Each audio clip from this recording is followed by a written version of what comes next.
Chinese factory میں بھائی کسی نے بتایا کہ یہاں چائنا کی کوئی فیکٹری ہے ادھر لگی ہے, ادھر جو ملازم ہیں چائنا والے ان کو نماز نہیں پڑھنے دیتے, وہ چائنیز ملازمین کو نماز نہیں پڑھنے دیتے.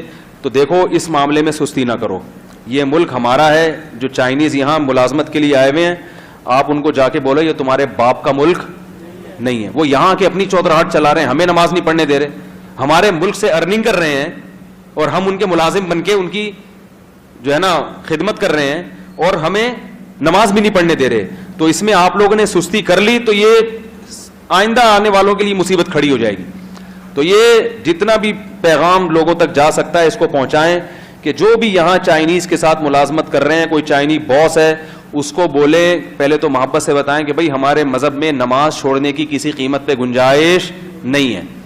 پہلے تو محبت سے, ایک دفعہ محبت, دو دفعہ محبت, کوشش کریں افسرانے بالا تک بات پہنچائیں. اگر پھر بھی نہیں ہوتا تو اس چائنیز کو بولیں یہ تمہارے باپ کا ملک نہیں ہے. اور جب چند لوگ مل کے جمع ہوں گے نا اور طبیعت سے اس کی لگے گی چترول, تو انشاءاللہ اس کا باپ بھی نماز پڑھنے دے گا آپ کو. اس میں نمازیوں کو سستی کرنے کی اجازت نہیں ہے. لوگ کیا کر رہے ہیں, فون آتے ہیں, آج بھی صبح کوئی پوچھ رہا تھا اصل میں وہ نماز پڑھنے ہی نہیں دے رہا تو وہ جاب جانے کا خطرہ ہے تو پھر ہم مجبوراً. کیوں بھائی, یہ ہمارا ملک ہے, یہ ان کے باپ کا ملک تھوڑی ہے. ہم جب ان کے ملکوں میں جاتے ہیں کیسے ٹھٹرے ہوئے رہتے ہیں کہ کوئی چیز خلاف قانون نہ ہو جائے اور کہیں کچھ نہ ہو جائے.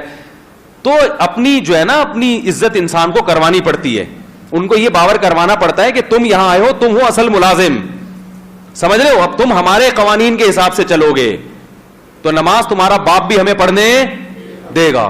اسی کا چائنیز میں ترجمہ کر کے کلپ چلا دے وہاں کہ چینگ پوں کہاں چی چی چی پوں پاں چاں چاں چاں چاں,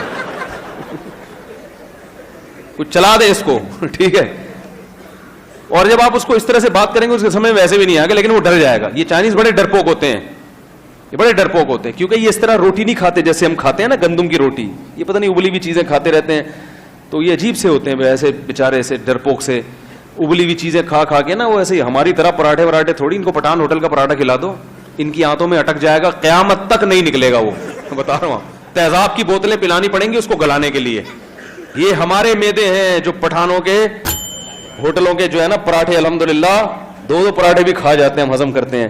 تو یہ ابلی ہوئی چیزیں کھاتے ہیں, وہ جھینگا فش, بس یہی چیزیں. ہم لوگ دمبے کی چربیاں کھانے والے الحمدللہ لوگ ہیں. اور وہ سوراب گوٹ پہ بھینس کی بوٹیاں کھاتے ہیں جو جس کو دمبے کا کہہ کے بیچا جاتا ہے, لیکن بہرحال ہوتی بڑی مزے کی ہیں, ٹھیک ہے نا. تو یہ تو میں نہیں کہہ رہا آپ لڑائی بھڑائی کریں, میں یہ تو مزاح کر رہا ہوں میں, لیکن مضبوط لہجے میں جا کے چند لوگ جائیں, ان کو بولیں بھائی یہ نہیں ہو سکتا. کیونکہ ایک آدمی نماز نہیں پڑھے گا اس کو جاب سے نکال دیں گے, پھر دوسرا آئے گا وہ کہے گا یار پہلے کو نکال دیا تو اب میں تو نہیں پڑھ سکتا نماز. جب سب لوگ جمع ہوں گے, جو بے نمازی ہیں وہ بھی آ جائیں, وہ بھی بولے بھائی ہم نماز پڑھتے نہیں پڑھتے, لیکن نماز کی پرمیشن تمہارے باپ کو بھی دینی پڑے گی. جو پڑھنا چاہے گا اس کو کوئی نہیں روک سکتا. یہ غیرت ہوگی تو کریں گے. ہمارے ایک حضرت تھے, ان کے ایک مرید نے اسلام آباد میں ان کو جاب ملی. جاب میں انٹرویو کے دوران ان سے کہا گیا کہ آپ کو نماز کی اجازت نہیں دی جائے گی. اس نے کہا میں یہ جاب نہیں کرتا. تو انہوں نے کہا کہ آپ نمازی ہیں؟ اس نے کہا میں نمازی نہیں ہوں. کہا پھر آپ کو کیا مسئلہ ہے؟ اس نے کہا یار میں نماز نہیں پڑھتا, میرا اپنا اللہ کا معاملہ ہے, مجھ سے گناہ ہو جاتا ہے, لیکن تیرے کہنے سے چھوڑ دوں تو میرا باپ ہے کیا؟ اللہ قیامت کے دن مجھ سے پوچھے گا نہیں کہ اس کو تو نے خدا بنا لیا تھا. تمہارے کہنے سے چھوڑ دوں, تمہاری میری نظر میں اتنی ویلیو نہیں ہے, تو مجھے نہیں چاہیے ایسی جاب. تو جو بے نمازی ہے نا ایسی فیکٹریوں میں, وہ بھی جا کے اس سیٹ کو بولیں کہ یہ ہمارے باپ کا ملک ہے. قائد اعظم ہمارے باپ ہی تھے نا, صحیح ہے نا, بابا تھے نا ہمارے. تو بھائی ہمارے باپ کا ملک ہے, یہ اسلام کے نام پہ بنا تھا. یہاں جو نماز پڑھنا چاہے گا اس کو نماز کی اجازت, تمہارا باپ بھی. پہلے آرام سے, پہلے یہ باپ دادے پر نہ آئے, تمیز سے, پہلے ایک دم جا کے باپ دادے پہ آ گئے. پہلے محبت سے جو قانونی طریقہ ہے وہ پورا کرنے کی کوشش کریں. نہیں ہوتا پھر جا کے بولے بھائی اگرچہ میں نماز نہیں پڑھتا, لیکن جو نماز پڑھنا چاہے گا اس کو تمہارا باپ بھی نہیں روک سکتا. یہ جگہ ہے, یہاں جماعت کی نماز ہوگی, اور جب نماز کا ٹائم ہوگا اذان ہوگی, نماز ہوگی. صحیح ہے, رہنا ہے رہو, اور نہ اپنے ملک میں جاؤ, یہاں سے نکلو, دفع ہو یہاں سے, چنگ پونگ کرتے ہوئے بھاگ جاؤ.